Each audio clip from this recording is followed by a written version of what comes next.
Balu phone దొంగతనం చేయించిన రోహిణి చెంప పగలగొట్టిన మీనా. అసలు ఇదంతా ఎలా జరిగిందనేది వీడియోని స్కిప్ చేయకుండా చివరి వరకు చూడండి. గుండె నిండా గుడిగంటలు అప్కమింగ్ ఎపిసోడ్స్లో ఏం జరగబోతుందో ముందుగా తెలుసుకోవాలి అనుకుంటే వీడియోని లైక్ చేసి ఛానల్ని సబ్స్క్రైబ్ చేసుకుని పక్కనే ఉన్న బెల్ సింబల్లో ఆల్ పై క్లిక్ చేయండి. రోహిణి నిజ స్వరూపం ప్రభావతి తెలుసుకోవాలి అని మీరు కూడా కోరుకుంటే కామెంట్లో ఎస్ అని టైప్ చేయండి. మొత్తం మీద చూసుకున్నట్లయితే గనుక మీనా అయితే ప్రభావతికి ఇచ్చి పడేస్తుంది. ఎందుకంటే అన్ని తప్పులు చేసిన ప్రభావతి రోహిణిని మనోజ్ని ఇంకా సపోర్ట్ చేసుకుంటూ మాట్లాడేసరికి మీనాకు చాలా కోపం వస్తుంది. అందులోనూ ఈ మధ్య రోహిణికి ఎంత మాట పడితే అంత మాట అనడం బాగా అలవాటైపోయి ఇంకా రవి అన్న మాటలకైతే చూసావా మనోజ్, నువ్వు చేసిన తప్పు వల్ల వంటలు చేసుకునే వాళ్ళు డ్రైవర్లు కూడా మాట్లాడుతున్నారు అంటూ ఇంకా రోహిణి నోరు జారడంతో అందరూ కూడా షాక్ అయిపోతారు. ఏంటమ్మా ఏమన్నావు మళ్ళీ చెప్పు అని చెప్పనేసరికి అవునండి తనన్న దాంట్లో తప్పేముంది అనగానే నోరు మూసే ప్రభా, అసలు ముందు నిన్ననాలి, అసలు నీకు బుద్ధుండాలి, నువ్వసలు తల్లివేనా? తల్లన్నది ఎవరితైనా ఇలా మాట్లాడుతుందా? ఇంకా ఇంకా అసమర్థుణ్ణి నువ్వు ఎందుకు వెనకేసుకొస్తున్నావో నాకు అర్థం కావట్లేదు ప్రభావతి. ఇంకా ఇంకా వెనకేసుకొస్తున్నావు. వాడు ఎన్ని తప్పులు చేశాడు, ఒకటా రెండా? వాడు చేశాడు, నువ్వు చేయించావు, రోహిణి కూడా ఈ అసమర్థుణ్ణే వెనకేసుకొస్తున్నారు. ఒరే బాలు, వీళ్ళ వల్ల కాదురా ఈ అసమర్థుణ్ణి నమ్ముకుని ఆ 30 లక్షలు తిరిగి తీసుకురావడం వీళ్ళ వల్ల కాదు. నువ్వే ఏదో ఒకటి చేసి ఆ 30 లక్షలు తిరిగి తీసుకొస్తేనే ఏదైనా జరుగుతుంది. సరేనన్నా నేను చూసుకుంటాను అని చెప్పి ఇంకా ఈ విషయం గురించి ఎవరు ఎక్కువ డిస్కషన్ చేయకండి, డిస్కషన్ చేస్తే మీకే నష్టమని సత్యం కాస్త అక్కడి నుంచి వెళ్ళిపోతాడు. ఇంకా మీనా బాలు వాళ్ళ పని వాళ్ళు చేసుకుంటూ ఏంటి ఎక్కడి వరకు వచ్చింది, వాడు దొరికాడా అనగానే వాడు గురించి ఎంక్వైరీ చేస్తున్నాను మీనా, ఖచ్చితంగా దొరుకుతాడు. మనం 30 లక్షలు తీసుకువెళ్ళిపోయిన వాడు ఎందుకంత ఈజీగా వదిలేస్తాను? ఖచ్చితంగా దొరుకుతాడు. వాడు పీకం మీద కత్తి పెట్టైనా సరే మన డబ్బులు మనకు వసూలు చేయిస్తాను. అది కాదు మీనా, ఇప్పుడు ఆడు ఎక్కడుంటాడో ఏంటో తెలుసుకునే ప్రాసెస్లో ఏం చేయాలో చూస్తున్నాను అనేసరికి సరే మీరు వాడి గురించి చూడండి, నాకు కొన్ని చిన్న చిన్న ఆర్డర్స్ ఉన్నాయి, వాటి గురించి ఆలోచిస్తాను అనేసరికి సరే అవును వాడికి ఒక టీవీలో పనిచేసే ఆర్టిస్టుకి పరిచయం ఉందంట. టీవీలో పనిచేసేవాడు ఎక్కడున్నాడో ఏంటో సీరియల్ యాక్టరు, నేను కనుక్కొని చెప్తాను, అక్కడికి వెళ్ళి పరిచయం పెంచుకో అని చెప్పి బాలు అయితే మీనాకు చెప్తాడు. సరేనండి అని చెప్పి మీనా కాస్త అతని దగ్గరికి వెళ్ళి అతనితో మాట్లాడి ప్రతిరోజు పువ్వులు ఇస్తాను అని చెప్పడంతో పాటు వాళ్ళ ఇంట్లో ఫంక్షన్ ఉందంటే ఫంక్షన్ గురించి కూడా మాట్లాడతారు. ఇంక ఇదంతా కూడా చింతామణి చూస్తుంది. చింతామణికి మీనాకి మధ్య వార్ నడుస్తుంది కదా, ఇద్దరు కూడా పోటీలుగా చేయడం. సో ఆ ఉద్దేశంతో ఇద్దరికి మధ్య వార్ నడుస్తుంది.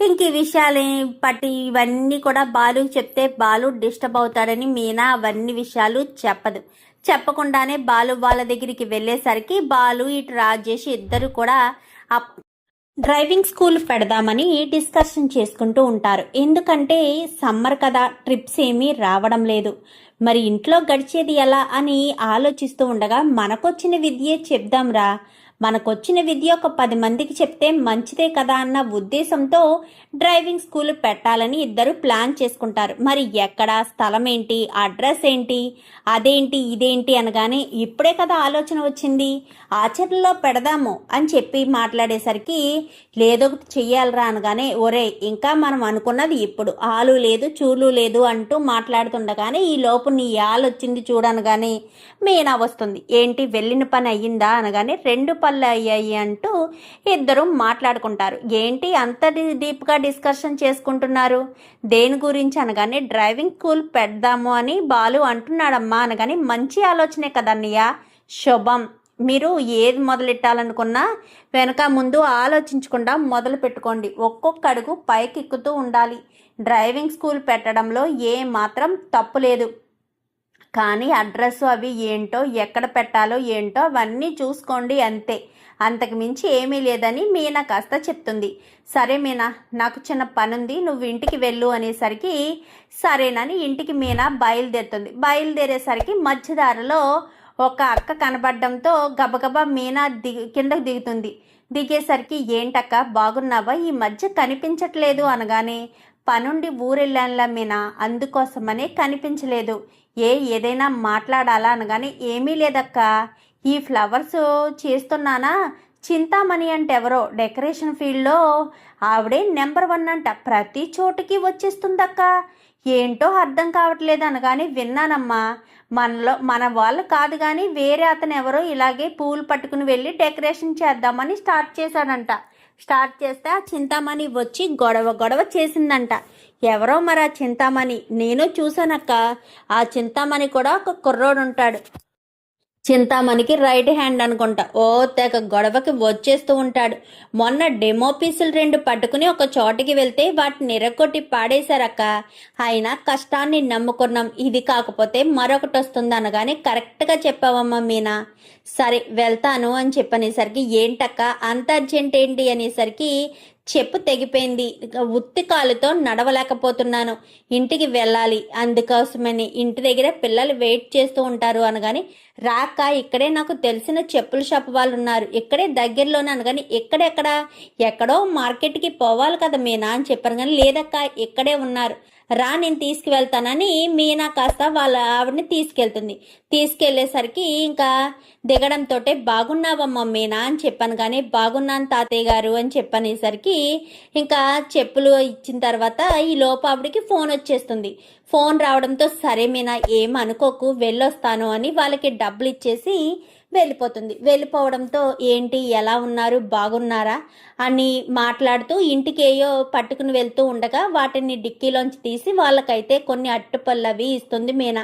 ఎందుకమ్మా మీనా అని చెప్పాను. కానీ ఏమీ లేదు, ఏదో నాకు తోచిన సహాయం చేస్తున్నాను అని చెప్పి ఇంకా అట్టుపళ్ళు కట్ట ఇచ్చేసరికి తీసుకుని వెళ్ళబోతుండగా అమ్మ మీనా ఒక్క నిమిషం, మొన్న ఒక అమ్మాయి హడావిడిగా వచ్చిందమ్మా, ఇలా వచ్చి ఆ అమ్మాయి చెప్పేదో తెగిపోతే కుట్టించుకుంది, ఆటోలో వెళ్తూ ఈ ఫోన్ పడేసుకుందమ్మా, ఆ ఫోన్ ఎవరితో ఏంటో కొంచెం నువ్వు తెలుసుకుంటే బాలుకి చెప్తావు కదా, వాళ్ళకి అందజేస్తావు, ఫోన్ పోయిన వాళ్ళు బాధపడతారు కదమ్మా అని చెప్పాను. కానీ సరే ఇటు ఇవ్వండి అని చెప్పి ఫోన్ కాస్త ఇలా ఇవ్వండి అనగానే కవర్లో పెట్టేసి జాగ్రత్త పెట్టేసరికి ఇంకా కవర్లో ఫోన్ని అలాగే మీనా ఓపెన్ చేద్దాం అనుకునేసరికి ఇంటి దగ్గర నుంచి ప్రభావతి ఫోన్ చేస్తుంది.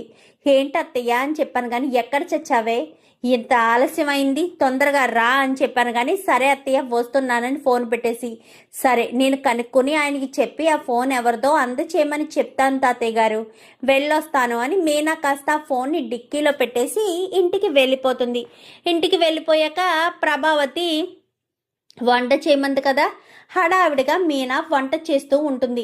వంట పూర్తయిపోయిన తర్వాత ఇంకా మీనా కూర్చుందాం అనుకునేసరికి ఫోన్ చూడడంతో ఫోన్ ఏదో ఇచ్చారు కదా అని గబగబా మళ్ళీ డిక్కీ దగ్గరికి వెళ్ళి ఫోన్ తీసుకుని కవర్లో పెడతారు. కవర్లోంచి బయటకు తీసేసరికి తీరామోస్ చూస్తే బాలు ఫోను. ఎందుకంటే బాలు ఫోన్ మీనాకు తెలుసు కదా, ఫోన్ ఇలా ప్రెస్ చేయడంతో ఇంకా లాక్ కూడా మీనాకు తెలుసు కాబట్టి లాక్ ఓపెన్ అయిపోతుంది.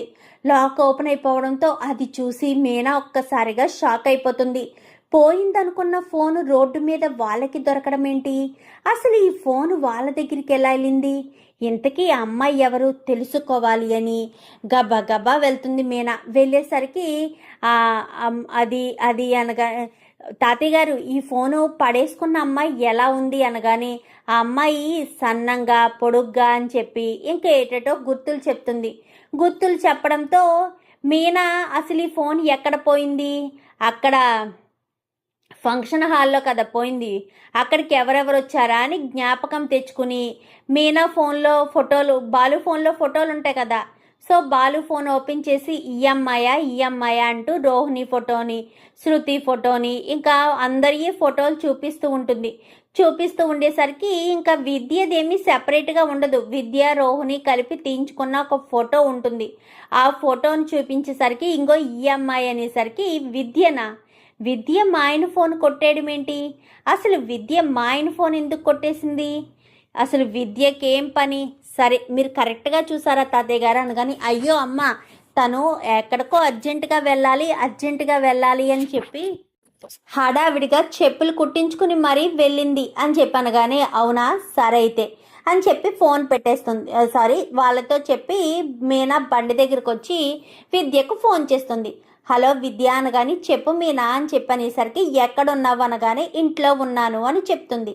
సరే నీతో మాట్లాడే పనుంది వస్తున్నాను, నువ్వు ఒక్కదానివే ఉన్నావా అంటూ మాట్లాడడంతో, అవును నేను ఒక్కదాన్నే ఉన్నాను, రోహిణి లేదు పార్లర్కి వెళ్ళింది అని అనగానే సరే అని ఇంకా ఫోన్ పెట్టేసి బయలుదేరుతుంది. ఎందుకు మీనా నాతో మాట్లాడాలి అంటుంది? నువ్వు ఒక్కదానివే ఉన్నావా అంటూ ఎందుకు అడిగింది? అసలు నన్ను ఒక్కదాని గురించి మీనా అడగవలసిన అవసరం ఏముంది అన్న ఆలోచనతో ఉంటుంది ఇంకా విద్య అయితే. అలా ఉండే విద్యకి మీనా వచ్చి తలుపు కొట్టడంతో మీనా వెళ్ళి విద్య తలుపు తీస్తుంది. తలుపు తీసేసరికి, ఏంటి మీనా నాతో ఏదో మాట్లాడాలని చెప్పి వచ్చావు, దేని గురించి మీనా అని చెప్పను కానీ, చెప్తాను నాకు కొన్ని మంచినీళ్ళు తీసుకొచ్చిస్తావా అనగానే సరే అని, మంచినీళ్ళు ఏంటి డ్రింకే తీసుకొచ్చిస్తానని డ్రింక్ తీసుకొచ్చి ఇస్తుంది. డ్రింక్ తీసుకొచ్చి ఇచ్చేసరికి ఆ డ్రింక్ తాగి అక్కడ పెట్టిన తర్వాత చెంప చెల్లు అనిపిస్తుంది. నేనేం చేశాను మీనా, నన్ను కొడుతున్నావా అనగానే, నువ్వేం చేసావో నేను చెప్తాను, ఈ ఫోన్ ఎక్కడైనా చూసినట్టుందా అంటూ ఫోన్ని కాస్త తీసి తన చేతిలో పెట్టుకుని చూపిస్తూ ఉంటుంది. ఒక్కసారిగా విద్య షాక్ అయిపోతుంది. చెప్పు విద్య, ఈ ఫోన్ ఎక్కడైనా చూసినట్టుందా? నీకు చూసినట్టు ఉంటుందిలే, నాకు బాగా యూజ్ చేసినట్టు ఉంటుంది, ఎందుకంటే ఇది నా భర్త బాలు ఫోన్ కాబట్టి. ఈ ఫోను నీకెక్కడి నుంచి వచ్చింది? నువ్వు ఆ రోజు చెప్పులు కుట్టించుకున్న దగ్గర పాడేసుకుంటే ఆ పెద్దవాళ్ళిద్దరూ నాకు ఫోన్ ఇచ్చారు, ఎందుకంటే వాళ్ళు నాకు ముందే తెలుసు కాబట్టి. ఆ ఫోన్ ఎవరిదో ఏంటో తెలుసుకుని ఇవ్వమని నా చేతికి ఇచ్చేసరికి ఫోన్ చూడటంతో షాక్ అయ్యాను. ఇంతకీ ఫోన్ ఎవరు దొంగతనం చేశారా అని మొత్తం ఎవరి ఫోటోలో ఆ రోజు ఫంక్షన్లోనే కదా పోయింది ఫోను, నీ ఫోటో చూపించేసరికి నువ్వే అని చెప్పారు. చెప్పు విద్య, ఫోన్ నీ దగ్గరికి ఎలా వచ్చింది, ఎందుకు వచ్చింది, ఫోన్ నువ్వు ఎందుకు తీసుకున్న దానివి ఫోన్ ఇన్ని రోజులు నీ దగ్గర పెట్టుకోవడం ఏంటి, అసలు నీకు ఆ ఫోన్తో పనే ఉంది చెప్పు అంటూ ఇంకా నిలదీసేసరికి అది అనగానే మళ్ళీ మరొక చెంప పగలగొడుతుంది. అది ఫోను నా కోసం దొంగతనం చేయలేదు, అయినా ఫోను దొంగతనం చేసింది నేను కాదు మీనా, రోహిణియే బాలు ఫోన్ని దొంగతనం చేసిందనేసరికి, రోహిణికి ఏమవసరం బాలు ఫోన్తో, అసలు నా భర్త ఫోన్తో రోహిణికి ఏం అవసరం ఉంది అనగానే, రోహిణి కాదు అవసరం, గుణాకు అవసరం, ఎందుకంటే శివ గుణ దగ్గర పని చేయడం మానేశాడు కాబట్టి, శివ మీద గుణ కక్ష తీర్చుకోవాలనుకున్నాడు కాబట్టి, గుణకు అలాగే శివకు సంబంధించిన వీడియో అదే ఆ దొంగతనం వీడియో ఆ ఫోన్లో ఉందని గుణాయే రోహిణికి చెప్పాడు. రోహిణి ఒక పెద్ద ప్రాబ్లంలో ఉండి ప్రాబ్లంలోంచి బయట పడడం కోసం గుణాన్ని హెల్ప్ అడిగితే నేను నీకు హెల్ప్ చేస్తాను, బాలు ఫోన్లో ఉన్న వీడియో నాకు కావాలి, వీడియోతో పాటు ఫోన్ కావాలి అని చెప్పనేసరికి ఇంకా ఒక్కసారిగా విద్య షాక్ అయింది. కానీ తను ఉన్న ప్రాబ్లం సిచ్యువేషన్ నుంచి బయట పడాలి అంటే ఖచ్చితంగా బాలు ఫోన్ని తీసుకొచ్చి ఇస్తాను అని చెప్పింది. చాలాసార్లు ఫోను తీయడానికి ట్రై చేసింది. అవును, బొమ్మల కొలువులో కూడా ట్రై చేశారు కదా అని చెప్పాను కానీ, అవును మీనా బొమ్మల కొలువులో కూడా ట్రై చేసింది, కానీ బాలు ఫోన్ ఎక్కడా దొరకలేదు. ఇంకా అలా ఉండేసరికి ఇంక ఏం చేయాలో అర్థం కాక ఆ రోజు ఫుల్గా తాగాక బాలు దగ్గర నుంచి ఆ ఫోన్ దొంగతనం చేసి ఆ ఫోన్లో ఉన్న వీడియోని గుణకు పంపించింది. అప్పుడే గుణ వీడియోని లీక్ చేశాడు అనేసరికి వెంటనే మీనాకు రోహిణికి ఫోన్ చేసి ఇక్కడికి రమ్మని చెప్పు అనేసరికి అది అనగానే చెప్పు అనగానే వెంటనే రోహిణికి ఫోన్ చేస్తుంది. ఇటు బాలుకి మీనా ఫోన్ చేస్తుంది, ఏమండి మీరు అర్జెంటుగా బయలుదేరి విద్య వాళ్ళ ఇంటికి రండి అనేసరికి విద్య వాళ్ళ ఇంటికా? ఎందుకు మీనా అని చెప్పాను, కానీ ముందు రండి చెప్తాను అనేసరికి ఇంకా ఇక్కడ మీ బాలు బయలుదేరుతాడు, అక్కడ రోహిణి బయలుదేరుతుంది. ఇద్దరు కూడా బయలుదేరి విద్య వాళ్ళ ఇంటికి వస్తారు. ఏంటి మీనా రమ్మన్నావు అని చెప్పాను, కానీ ఉండండి ఒక్క నిమిషం, ఇక్కడ ఒక సీన్ జరుగుతుంది చూస్తూ ఉండండి అనగానే బాలు నిలబడతాడు. ఈ లోపు రోహిణి రానే వస్తుంది. రోహిణి రావడంతో రోహిణి చంప చెల్లు అనిపిస్తుంది మీనా. ఏంటి మీనా, నేను ఏం తప్పు చేశానని కొడుతున్నావు అనగానే, తప్పున్నారా? నా తమ్ముడు వీడియో లీకేజ్ చేయమని నా తమ్ముడు వీడియోని బాలు ఆయన ఫోన్లో ఉందని లీకేజ్ చేయమని చెప్పి ఎవరు చెప్పారు? అసలు నా భర్త ఫోన్ని నిన్నెందుకు దొంగతనం చేశావు? అసలు నీకు బుద్ధుందా? నీ స్వార్థం కోసం ఏం చేయడానికైనా సిద్ధపడిపోతావా? అసలు వెనక ముందు ఆలోచించుకునే పనుండదా రోహిణి అని చెప్పనేసరికి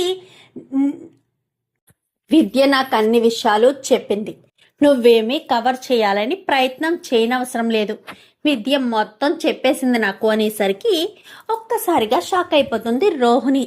ఏంటి విద్య వంక కోపంగా చూస్తున్నావు? ఫోన్ వల్లే దొరికేశారు. ఫోను నా భర్త నుంచి దొంగతనం చేస్తారా?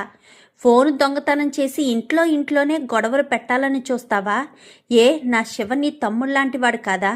ఇదే సిచ్యువేషన్ నీ తమ్ముడికి వస్తే నువ్వు ఇలానే చేస్తావా? స్వార్థంగా ఆలోచించొద్దు రోహిణి, ఎప్పటికీ స్వార్థంగా ఆలోచించకూడదు. ఎప్పటికైనా స్వార్థంగా ఆలోచిస్తే ఎప్పటికైనా అది మనకి ముప్పే అవుతుంది. అది నువ్వు గుర్తుపెట్టుకో. చాలాసార్లు గమనించాను, మేము మిమ్మల్ని చూసి కుళ్ళుకుంటున్నామని బాధపడిపోతున్నామని అనుకుంటున్నావు. మాకు ఎవరు ఎదుగుతుంటే చూసి వారవలేని తనం మాకు ఉండదు. అందరూ బాగుండాలి, అందులో మేముండాలి అనుకునే మనస్తత్వమే తప్ప ఇలాంటి మనస్తత్వం మాకు లేదు. అది మాత్రం నువ్వు గుర్తుపెట్టుకో. నా తమ్ముడిని అందరి ముందు దోషించేశావు. మమ్మల్ని 5 లక్షలు అప్పు అప్పు చేసేటట్టు చేశావు. ఎప్పుడు బయట పనికి వెళ్ళని మామయ్య గారు, డ్రైవింగ్ చేసి అలసిపోయిన మామయ్య గారు ఎక్కడో స్కూల్లో వర్క్ చేసేటట్టు చేశావు. ఇవన్నీ నువ్వు చేశావు నీ స్వార్థం కోసం. అసలు నీకు ఏం ప్రాబ్లం వచ్చింది? ఏ ప్రాబ్లం వస్తే ఆ గుణగాడి దగ్గరికి వెళ్ళావు? అసలు ఆ గుణగాడు ఎలాంటోడో ఏంటో నీకేమైనా తెలుసా? వాడి గురించి ఆలోచించే పని లేదా?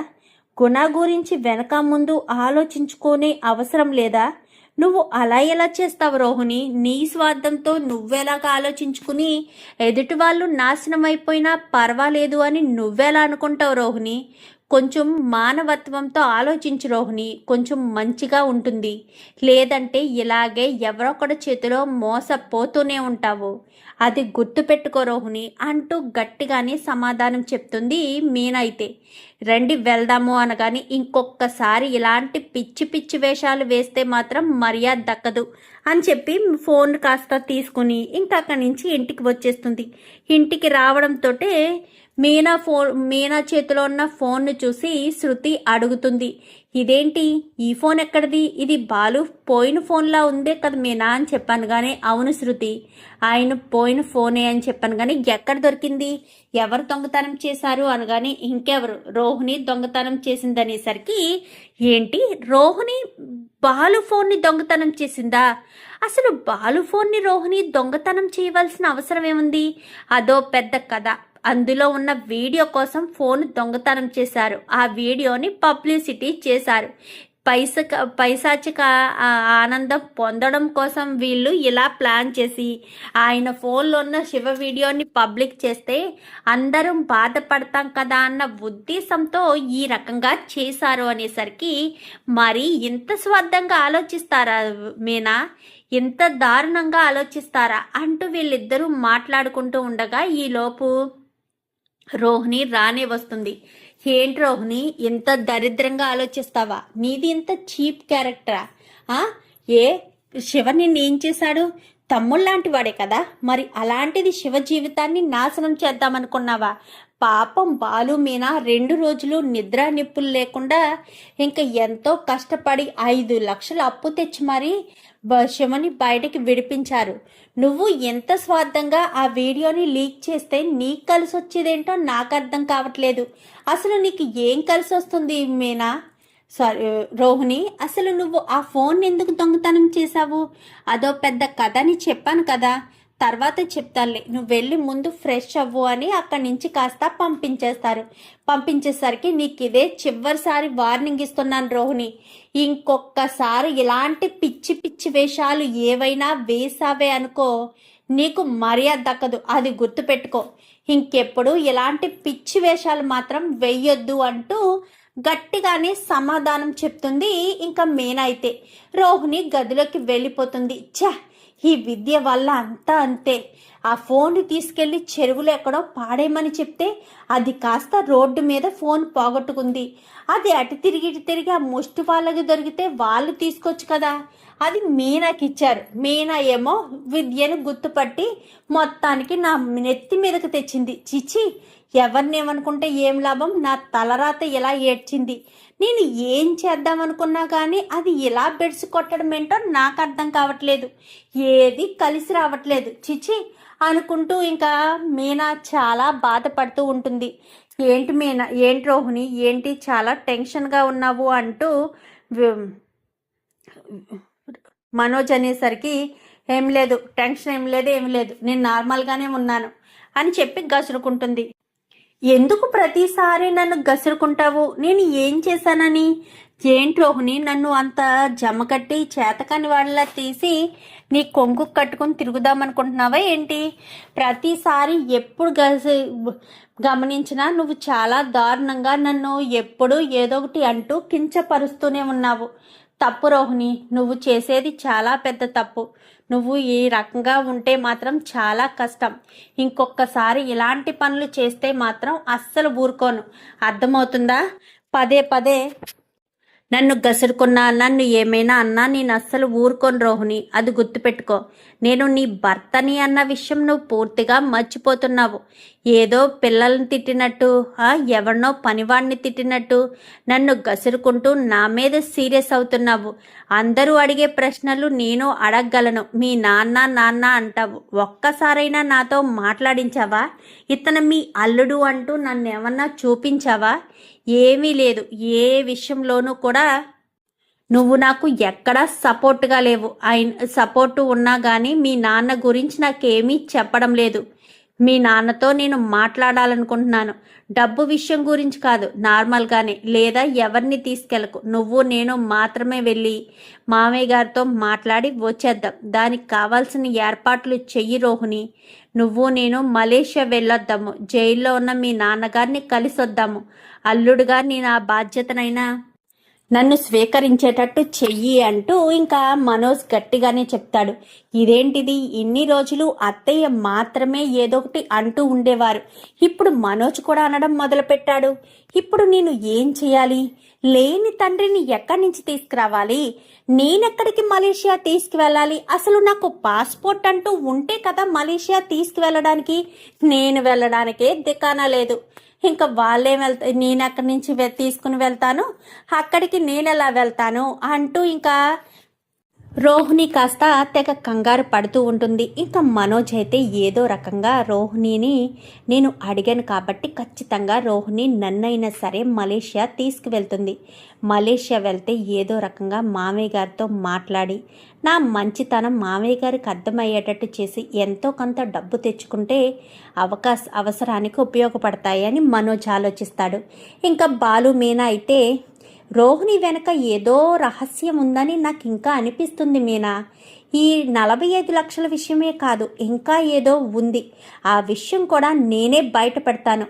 మనోజ్ గారి విషయం ప్రతి ఒక్కటి నేనే బయట పెడుతున్నాను కదా, ఇది కూడా నేనే బయటకు తీసుకొస్తాను, ఖచ్చితంగా తీసుకొస్తాను అని చెప్పి బాలు మీనాతో ఇద్దరు కూడా మాట్లాడుకుంటూ ఉంటారు. మరి రోహిణి విషయం బాలు ఎప్పుడు ఏ క్షణాన్ని ఎలా బయటికి తీసుకొస్తాడు? అసలు మలేషియాలో తనకు తండ్రే లేడని, సుగుణమ్మ తన తల్లని, చింటూ తన కొడుకన్న విషయం బాలు ఎలా తెలుసుకుంటాడు, ఎప్పుడు బయట పెడతాడు?